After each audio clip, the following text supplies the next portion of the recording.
Shapeshifter Romance. Alpha Shapeshifters 2-story book bundle number 3. Written by Cynthia Mendoza. Narrated by Rebecca Wolf and Artie Rose. The Dragon King. Part 1. Flirting with Danger. Written by Cynthia Mendoza. Narrated by Rebecca Wolf. Chapter 1. Rodney Delgado, the special agent in charge, or SAC, for my field office, stuck his head into my cubicle and gave me a grin. His dark hair was withering away, giving way to a head that was more bald than not.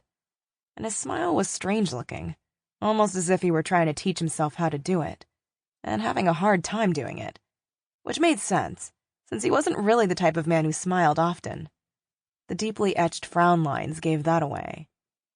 "Agent Ryan, good news. You have your first assignment," he said, motioning for me to follow him into his office. I did as I was told, shutting the door behind me.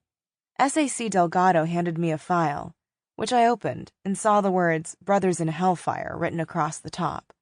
I side-eyed him and waited for him to tell me more, but he didn't say anything. "Brothers in Hellfire? Is this some type of biker gang?" I asked. "No, nothing like that," he sighed, the grin gone and the far more familiar frown fixed upon his face once more. He ran a hand through his thinning hair before he continued. "Mafia, Miss Ryan. We're dealing with the Mafia. Or, rather, a new incarnation of the Mafia that we've never seen in Los Angeles before." "They don't sound Italian. Or Russian," I said. "They're not." I flipped through the file.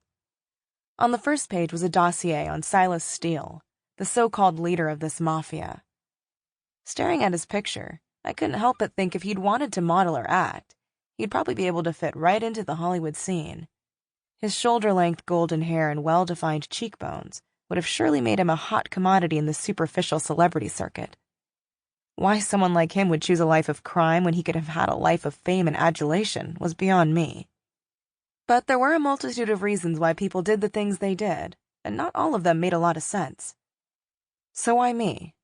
I asked, closing the file. I mean, if they're the Mafia, shouldn't someone else be working on this? Someone with more experience who isn't straight out of the academy? Plain and simple, the answer is yes. Someone more experienced should be assigned to this case, but we need someone to go undercover. And who better to go undercover than a fresh face no one has seen before? My palms felt sweaty and there was a knot in my stomach that was tightening painfully. There was something Delgado wasn't telling me. A few somethings, judging by the way he looked at me, the way his eyes narrowed in on me. But this was my opportunity to prove to them that I had what it took to excel in the field. As a rookie, it wasn't common for assignments like this to be handed out directly.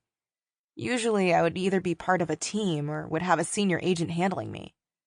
But for some reason, Delgado had handed this to me directly, and I knew I had to prove myself.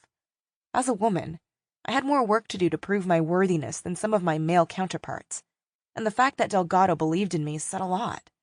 He wouldn't have handed this case to me if they didn't think I could hack it, right?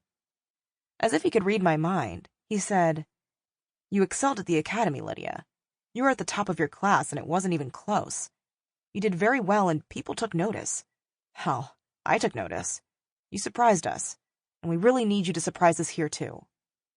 "I'll do whatever I need to do to get the job done, sir," I said, sitting tall and straight. The bobby pins in my hair dug into my skull from my overly tight bun, but I always wanted to look professional, despite my comfort level. It's also why I wore a pantsuit as opposed to a skirt or dress. Men took other men more seriously than they did me, and I thought that I needed to blend in as much as possible. I wasn't much of a girly girl anyway, which helped. "I know you will," Delgado said, "which is why I recommended you for the job. Not only that, you fit the type we need, which is perfect." "Excuse me, type?" I asked, raising an eyebrow. "What do you mean?" "Well, Silas Steele, the man in the file, your job is to get close to him. We need you to work your way into his confidence and convince him to leave this area." "Leave the area? Not to arrest him or learn their secrets? I'm just supposed to convince him to leave?" "We'll do what we can to make some arrests, Agent Ryan, but getting them to leave LA is a good start. If they leave the country, even better. These guys are different, more dangerous than anything we've encountered before. And while we'd like to bust them all, these men are good, Sample complete. Ready to continue?